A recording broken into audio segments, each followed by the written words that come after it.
Hola, buenos días, bienvenidos. Estamos comenzando nuestro tiempo devocional.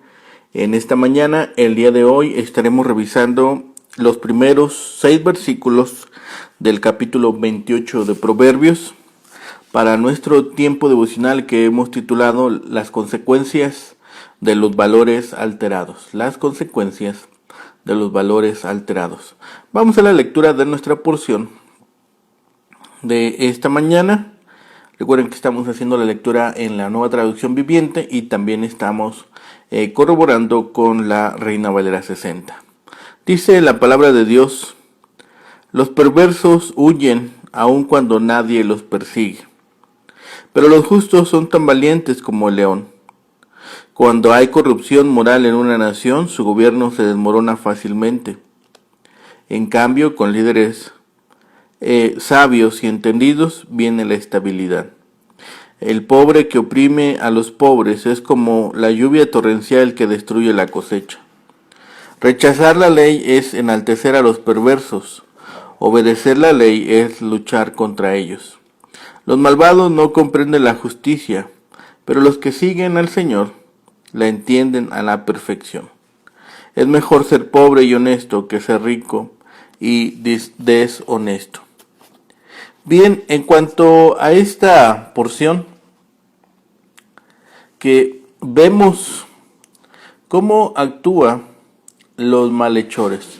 Los malhechores se animan unos a otros. La ignorancia de la verdad moral se debe a la falta de la voluntad de conocerla, dice esta porción. El pecado llega a envilecer al hombre. Vemos en este capítulo, en el capítulo 28, vamos a hacer una revisión nuevamente del hombre impío y del hombre justo. Una buena conciencia es importante. El hombre recto, como el león, no necesita mirar por encima del hombro. Lo que queda a sus talones no es su pasado, sino su retaguardia, la bondad y la misericordia de Dios. Salmos 23:6 nos habla también de este asunto. Un gobierno inestable se debe a la corrupción moral, pero los hombres justos, dice, preservan un buen gobierno. Un hombre impío que oprime a los necesitados es como la lluvia devastadora que arruina la cosecha. Los malos combinan sus esfuerzos contra la ley y el orden, dice, pero los buenos que la guardan se oponen a esta conducta. Mientras los hombres malos no saben lo que es justo, los que buscan a Jehová son esclarecidos. La pobreza honrada y la conducta recta son mejores que la riqueza deshonesta. Vemos en los primeros 2 versículos la buena conciencia. Hace el escritor un llamado a la buena conciencia. Dice el impío, porque tiene su conciencia intranquila, ve peligro donde no lo hay. Pero el justo, que tiene su conciencia tranquila, no teme a los males imaginarios. Cuando hay mucho pecado en la tierra, los gobiernos son inestables y la sucesión de gobernadores puede ser rápida. Más cuando en la tierra hay hombres que tienen tranquila su conciencia, el gobierno permanece sin cambios. El segundo elemento que vemos es en el versículo 3, la opresión de los pobres. El hombre sin dinero, que tiene obreros y a quienes hace que trabajen mucho con el fin de obtener ganancia, es como una tempestad destructora que no deja para comer. Es mejor trabajar para el rico que para el pobre. Y el tercer elemento es del versículo 4 a el versículo 6, que nos habla también de la ley de Dios. El enemigo del impío es el amador de la ley de Dios y su amigo es el que abandona la ley. El entendimiento en los asuntos espirituales viene a los que buscan a Jehová. La pobreza en integridad es mejor que la riqueza en perversidad. Vemos de nuevo que se contrapone la actitud asustadiza del impío con la actitud confiada, como un león del justo. El temor definitivamente esclaviza las acciones del impío. En el versículo 2 se nos ha expresado la realidad sobre la política. Las injusticias de los gobiernos y las inmoralidades de los pueblos producen guerras civiles y las rebeliones. Se levantan los gobiernos provisionales y los gobiernos múltiples, todos proclamándose legítimos. Así, el pueblo se divide y sufre. Por otro lado, el entendimiento y la inteligencia afirman a un gobierno y de ese modo también al pueblo. En el texto hebreo original se hace una lectura sobre este versículo 3 y por lo menos se pueden hacer tres interpretaciones. La palabra hebrea para pobre aquí es de el que no tiene recursos. Algunos la han interpretado en el sentido de gobernante o malvado incluso. Sin embargo, es más factible que sea un verdadero pobre que llega a algún puesto de autoridad y de ahí oprime a los aún más pobres e insignificantes. Dice, es como la lluvia destructiva que daña a la tierra, eliminando la siega. En el versículo 4 vemos dos grupos de personas en la sociedad. El primer grupo son los que abandonan la ley. Ellos alaban a los impíos, convirtiéndolos así en sus héroes. El segundo grupo, los que guardan la ley, son inteligentes y disputan con los impíos. Los adolescentes muchas veces, como los ingenuos, escuchan las alabanzas y los rechazos de los dos sectores hacia los impíos y han de decidir quién tiene la razón. El versículo 5 habla del derecho, donde se traduce el juicio y la justicia. Está relacionado íntimamente con Dios. De hecho, solo el Dios Santo puede declarar lo verdaderamente justo. Así los malos tienen una ignorancia total, mientras que los que buscan a Jehová pueden adquirir una sabiduría acabada. La primera parte del versículo 6 es paralela al capítulo 19, versículo 1, ambos mostrando que un pobre puede caminar en integridad. El estado de madurez espiritual y moral. La palabra mejor muestra la superioridad del pobre íntegro sobre el del rico, de caminos torcidos o perversos. Aquí la calidad moral es superior a las posesiones, algo fácil de aceptar en el plano teórico, pero más difícil en el plano real. Aquí, en esta sección, estamos viendo la segunda colección de los Proverbios de Salomón, que abarca desde el capítulo 25 hasta el capítulo 29. A partir del punto en que estamos y hasta el final de la colección, se aprecia una cierta diferencia. De aquí en adelante, casi todos los proverbios son del tipo antitético, es decir, que presentan la tesis y la antítesis, la parte positiva y la parte negativa, es decir, los versículos van respondiendo a los cuestionamientos que va presentando el escritor. En este sentido, guardan un parecido más estrecho con la extensa primera colección de Proverbios de Salomón que vimos del capítulo 10 al capítulo 22. Expresan verdades que ya hemos visto antes en el estudio de Proverbios.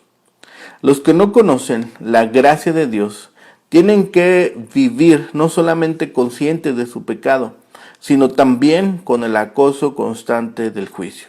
Existe el temor continuo de ser descubierto por las otras personas o de ser sorprendidos por el propio Dios. Al escribir esta sección de Proverbios, Salomón debió haber estado pensando en su padre David. Armado de una honda y con la fuerza del Señor, había desafiado y derrotado valientemente al gigante Goliat. En el Salmo 18:32, David dijo: Dios es el que me reviste de poder. A través de los siglos, los creyentes han encontrado el mismo valor como el de un león, no en sus propios poderes, sino en la justicia de Dios. Con posteridad a Salomón, el reino del norte, Israel, cambió de dinastía 9 veces en poco más de 200 años de existencia. Debido al pecado de sus gobernantes, cada nueva dinastía, excepto la primera, empezó con la destrucción de la que le había precedido. Como Dios había dicho de ellos, han caído todos sus reyes. No hay entre ellos quien me invoque. Oseas capítulo 7, versículo 7.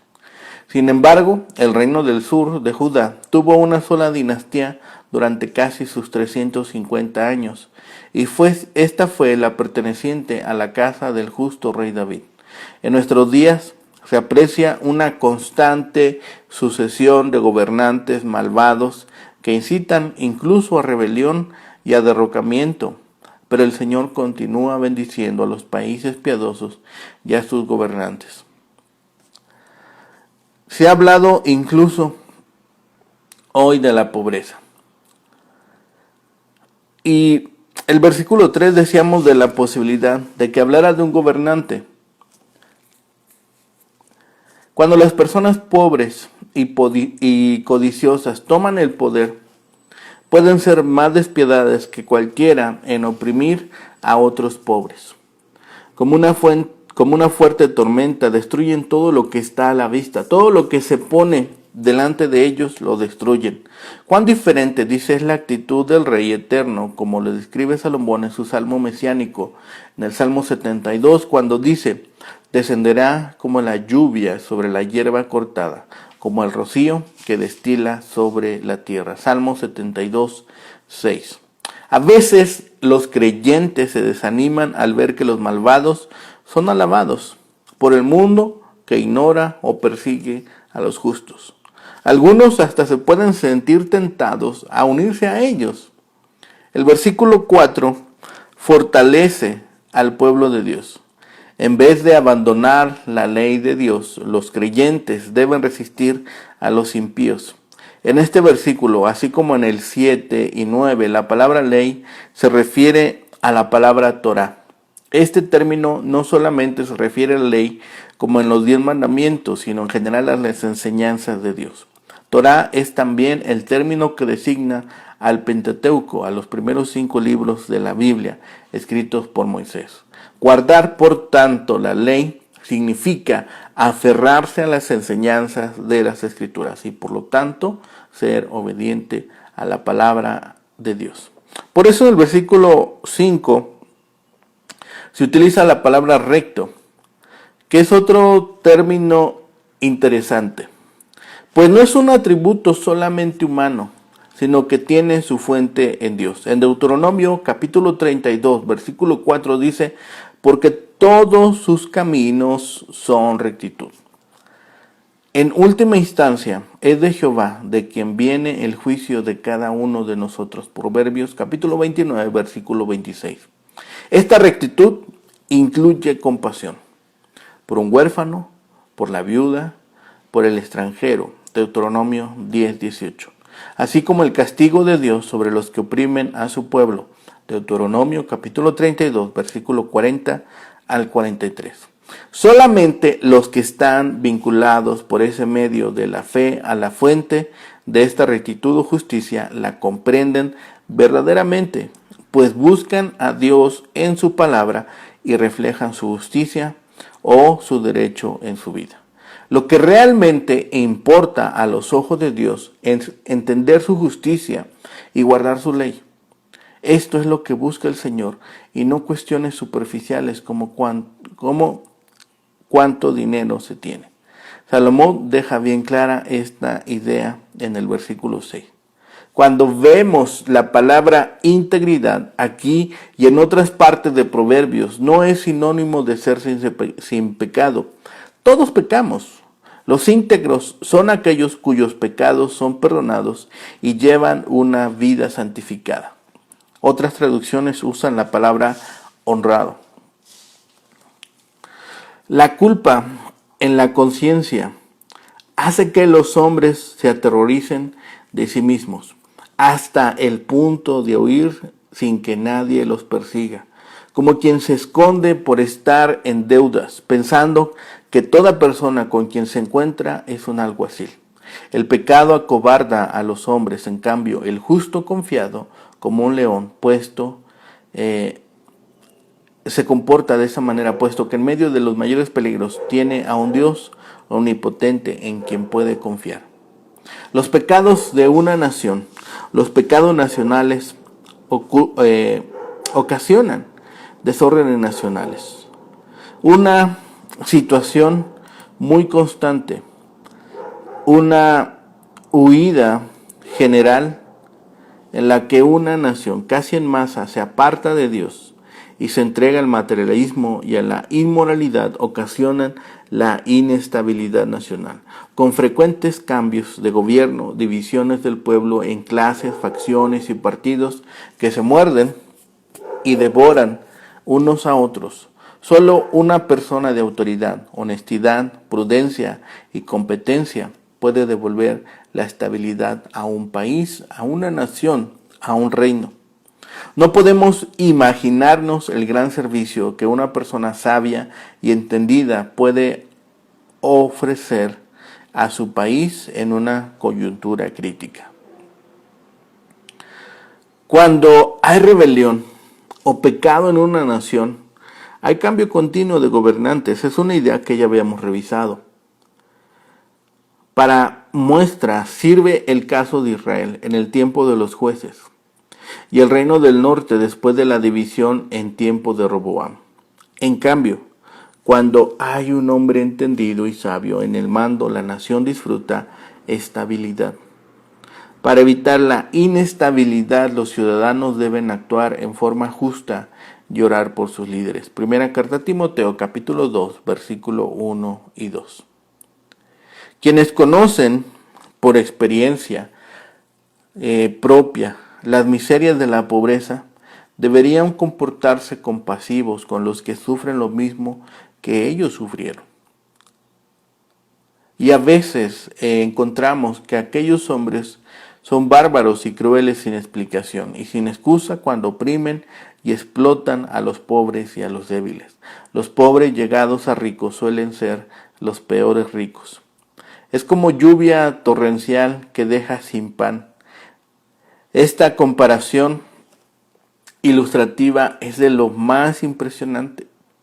Se funda en un fenómeno que frecuentemente ha presenciado, a veces sentido. Una pequeña nube negra atraviesa el firmamento en la última parte del verano o al comienzo del otoño y arroja un tremendo aguacero que se lleva por delante todo lo que encuentra a su paso. Cada verano las eras que caen a lo largo de la línea de su marcha quedan barridas de todo su precioso producto. El ganado se ahoga y los rebaños desaparecen. Finalmente, los que abandonan, aunque conozcan bien la ley, alaban al malo, al que no cumple la ley, al que la ley condena. Los malvados hablan muy bien unos de otros y de este modo se fortalecen mutuamente las manos en sus malvados planes, esperando así silenciar el clamor de su conciencia y servir a los intereses del reino de Satanás. Pero los que cumplen a conciencia la ley de Dios se oponen vigorosamente al pecado, sea cual sea el puesto que ocupan en la sociedad.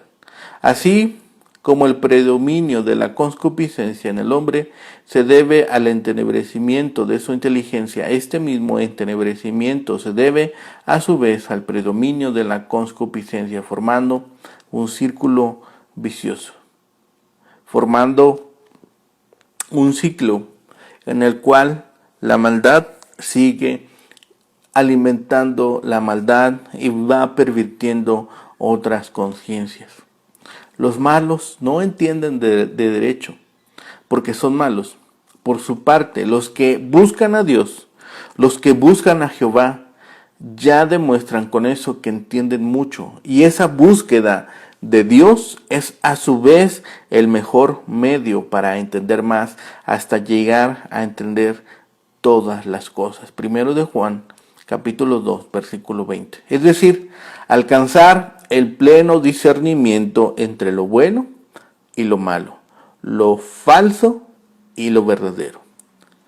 Estos versículos nos han mostrado textualmente que el perverso de dos caminos, es decir, el que obra con doblez, aunque sea rico, va a tener muchos problemas. Para un mundo cegado por la maldad, para un mundo en que el gobernante es el diablo, la riqueza, la salud, es fuente de todos los bienes. Pero el hombre sabio conoce que la riqueza es transitoria y exterior a la persona, mientras que la rectitud de carácter es algo íntimo que enriquece al hombre, le hace aceptable a Dios, le gana respeto y el afecto de los buenos y le proporciona una mejor vida y sobre todo una mejor muerte. Tal como hemos revisado, la conciencia culpable del hombre impío le hace huir de perseguidores imaginarios. Sabiendo que ha hecho mal, sospecha que los oficiales policíacos lo persiguen. En contraste, el justo es sabio, confiado, dice como león. Dios le da valor y no teme a las represalias por haber actuado mal. Entre todas estas enseñanzas, observamos que cuando la gente desobedece a la ley y al Señor, se pervierte su sentido de justicia y moralidad. Aún le es difícil entender. Dice, tener discernimiento acerca del juicio. Por otro lado, los que buscan a Dios tienen convicciones fuertes acerca de lo que es la justicia. El impío huye. La persona de mala conciencia sospecha que hay enemigos por todas partes. Hemos hablado incluso que el malvado no duerme tranquilo, no tiene paz en su conciencia, y ni mucho menos paz para con Dios. La persona impía es insegura y paranoica. Los justos, incluso, no temen el castigo por mala conducta. Saben que hay repercusiones por haber actuado de una forma impropia. El carácter de los gobernantes y el carácter de los súbditos va a ser correlativo. Si tenemos un buen gobernante, sus súbditos también se van a ver contagiados por el mismo ánimo. Cuando hay un mal gobernante, sus súbditos se contagian por los pensamientos, por el actuar de aquel gobernante. Por un lado, un buen gobernante produce un país estable. Por otro lado, un país inestable, a causa de la violencia, no produce gobernantes estables. Irónicamente, el pobre oprime a los de su propia clase. Él es tan cruel como una tormenta destructora. La ley, las instrucciones que hemos recibido de parte de Dios, es despreciada por los impíos. Desprecian esta revelación. Pero aquellos que buscan a Dios pueden llegar a un momento de entendimiento más completo, más pleno. El discernimiento moral depende de la obediencia al Señor. El discernimiento moral proviene de obedecer las normas, los estatutos, la ley, los preceptos de Dios. Así que no seamos como los que abandonan la ley y que perdemos la noción de lo bueno y que incluso llegamos a alabar al injusto, al impío, puesto que el verdadero juicio es de Dios. El impío tiene problemas para entenderlo. Por eso el temor de Dios es el principio de la sabiduría. El temor de Dios es el más importante para que nosotros podamos tener un buen juicio. Los proverbios nos han mostrado que equilibran sus palabras sobre el pobre y el rico. No suponen que la piedad conduce a la riqueza, ni que los ricos son necesariamente piadosos. Como estos proverbios nos han enseñado, a veces tenemos que decidir entre hacer el bien y hacernos ricos.